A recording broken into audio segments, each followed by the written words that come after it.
Hello, everyone. Good to see you again. I'm Anne-Marie Green. And I'm Vladimir Jutit. The 2020 candidates are all set to lay their cards on the table. Nice. Nicely done. As they face off during tonight's debate in Las Vegas. It is the first time former New York City Mayor Mike Bloomberg will be on the stage, despite not being on the Nevada ballot. A new national poll shows Bloomberg surging ahead of other candidates, but he still trails Senator Bernie Sanders and former Vice President Joe Biden. Nikole Killion has more. We've learned Bloomberg's campaign has done a walkthrough of the debate hall, even though he was just added to the lineup. Campaign aides also tell us that current and former staffers have been helping him to prepare by standing in for his Democratic rivals, who he'll face off against tonight. I don't think he has the right to buy this election. Candidates previewed their lines of attack against Michael Bloomberg during a town hall last night. We've been going to states like Nevada and actually meeting the voters and having them quiz us and ask all kinds of things and put our policies out there. And I think that's what a presidential candidate should do. Bloomberg has bypassed the first 4 early states. No big donors, no special interests, nothing. And is spending an unprecedented $415 million of his own money on ads. Throwing colossal sums of money on television shows you what's wrong with our system. Polling shows that so far, Bloomberg's unconventional approach isn't hurting him.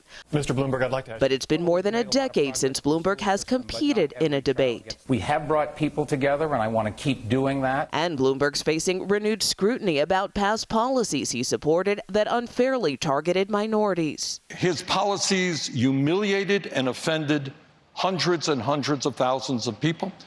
And I think that is something that is worthy of discussion. Also a big issue for voters, health care. Last night, a union member raised concern that Sanders' plan would strip hard-won benefits. When unions negotiate, what is the major issue that's up for negotiation? Whether or not they're going to take back some of the health care benefits. You want a 3% raise? Okay, we're going to cut your health care. And Pete Buttigieg addressed President Trump's latest Medal of Freedom recipient, Rush Limbaugh's comments that America is not ready for a gay president. Sorry, but one thing about my marriage is it's never involved me having to send hush money to a porn star after cheating on my spouse.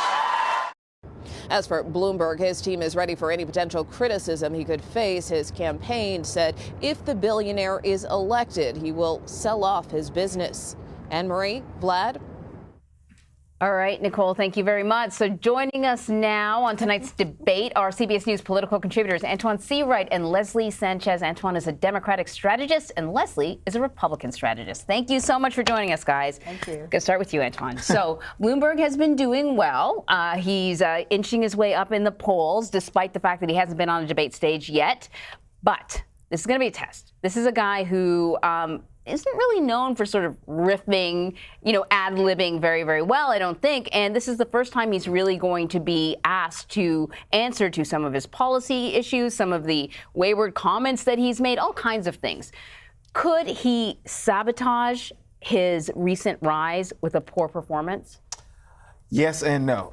So the mayor is going to have to take responsibility for past actions and past words, and I think every candidate on the stage is going to have their opportunity to hold him accountable for that.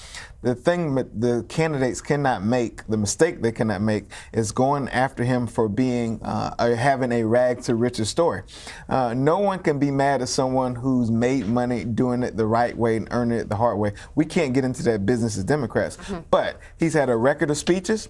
He's had a policy agenda that's reckless and piss poor at best, that they will be able to define him on and hold him accountable. The other thing for the mayor, he has to realize, although he's not on the debate stage, he's not on the ballot on Saturday, his reputation will be on the ballot going into Super Tuesday. And with California being a neighboring state who's already early voting, there are undecided people who are going to watch his debate performance to see how he defends his record. Let me ask you a quick question. He's been spending a lot of this time that he's not at these caucuses or primaries. He's been spending a lot of the time, as I understand it, reaching out to individuals, trying to get people to support him, co-sign on his campaign. How valuable is that time spent? I mean, if you know what I mean? If the mayor of Stockton, who's a young African-American progressive man, stands up and says, stop and frisk, well, everyone had issues with, with the judicial system. Will that have an impact? Will that help him? He's building a case to have broad and wide support of validators. But if you ask one of the most loyal constituencies in this party, African-American women, whose sons have been impacted by some of the mayor's policies, how they feel about having validators, they will probably have a different approach. Mm-hmm. There will be some in the party who are willing to forgive because they cannot forget about what Donald Trump, another 4 years of Donald Trump presidency could mean. But I think the mayor's going to have to be accountable. The thing he has to remember, he has yet to be vetted by way of a race or a caucus and by being on the debate stage. And no one has had the resources to respond to him operating in a vacuum. So I think all of those things are going to be on the front of people's minds who are paying attention to this debate tonight. Leslie, the president on Twitter claims that he wants to run against Mayor Bloomberg. We've been talking about the fact that it appears that the former New York City mayor is living in President Trump's head. He's retweeting all these memes, childish memes. He has also tried to suggest that, the Democrats are trying to take it away from Bernie Sanders again. But even according to Real Clear Politics, in a head-to-head matchup nationally, Senator Sanders defeats Donald Trump in the average that Real Clear Politics has. Do you think the president really wants to go up against Michael Bloomberg? I think it's a really interesting idea for him. The thing with Bloomberg is you don't really know what you're going to get. I mean, I like Bloomberg as a Republican. Let's just leave it like that. Yeah. Back in the day, last week when he was a Republican, I thought it was fantastic. But as the new Democrat, he's the conservative Democrat, I think there's some challenges here. If he is going to challenge Trump in the way he did with that tweet, where he's like, oh, your friends are laughing at you behind your back, that's getting in the mud. And really, if anything, I think Andrew Yang was the one who was smartest about, you're not understanding why Trump wins. If you start going into this tit for tat on Twitter or memes, it's cute and catchy, and it's too cute by half. But do you understand why this conservative population movement pushed back and elected somebody who was non-conventional and unorthodox like Trump? If you can't answer that question, then you're missing the point of what the alternative could be that could really resonate. But on that point, you're right. And you know very well, having worked with Senator Rubio and Senator Cruz, that they tried to do that in 2015 and did not work out for them. No. Andrew Yang, he may have had some very noble ideas about how to run against Donald Trump, but where's Andrew Yang today? The question, I guess, is, is Michael Bloomberg 4 years later a little bit smarter about how to play that game? In that, for example, there was a lot of heat on the mayor a couple of weeks ago with regard to some of his comments about stop and frisk, about women, et cetera.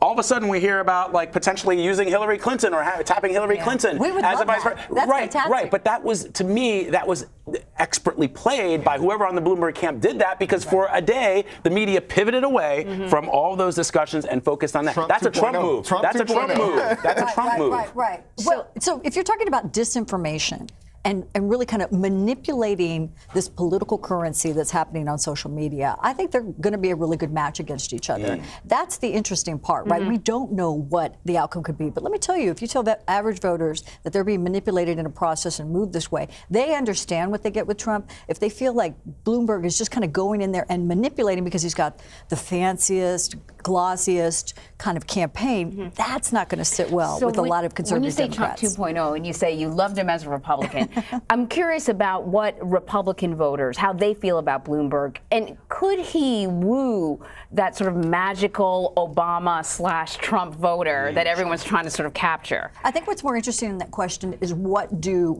never Trumpers or conservative women who did not vote for Trump in 2016, what do they think about him now? And those are the women I've been interviewing. And let me tell you, they like him now. And that's the part we have to pay attention. They like Trump.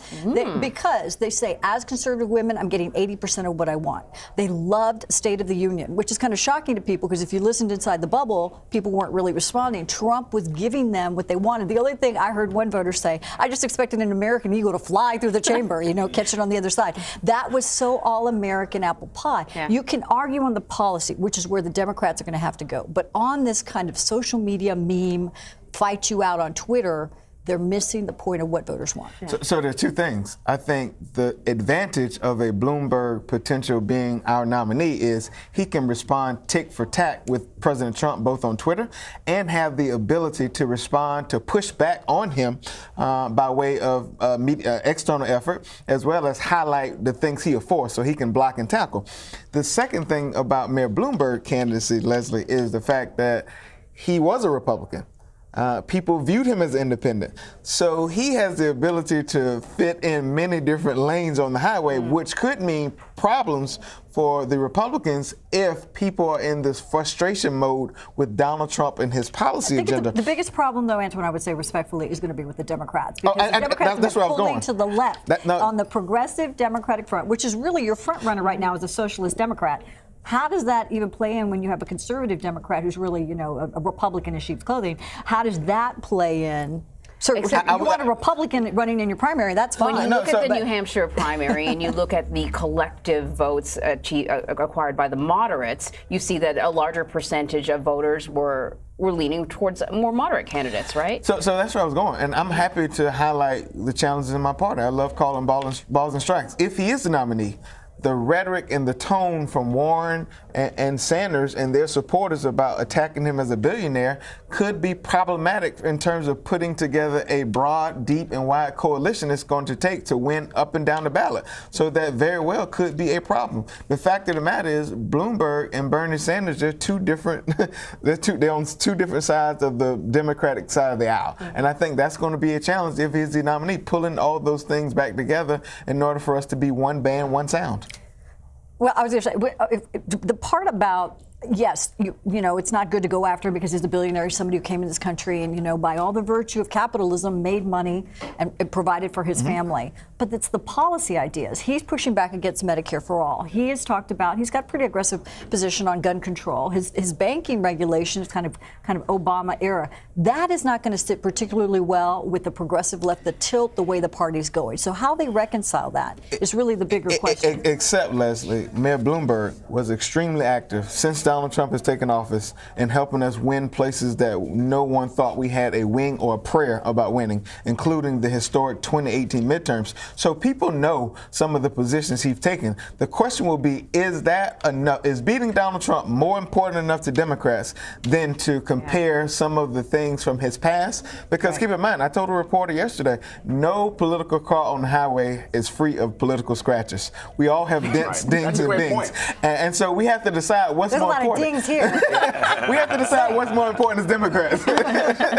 You know, this is so great to have you guys talking about this, because this is essentially a preview of what we're going to be showing our viewers tonight on CBSN, because we're going to have full coverage of this debate. And if folks didn't think debates mattered, we're all talking about Michael Bloomberg first appearing. Look at Amy Klobuchar. Let her tell you about whether or not debates matter. Look at the former vice president. His debate performance has been spotty in some instances, and look where he is now. These next two debates will be perhaps the two most consequential debates of this nomination process, because you're going to have momentum coming from Nevada, and you're going to have a hard reset after South Carolina going to Super Tuesday. So these two will be consequential. And the fact of the matter is Bloomberg may be on both stages, having to defend his record among black and brown people. Right, and how is he going to defend that, not only incoming from the journalists, but also incoming from the folks that are on the panel, right? And how does he adjust to that increased pressure? If his goal is I want to come out, you know, alive, then that's not really a win, is it? I mean, Klobuchar is going to be great. She, again, you know, fangirl.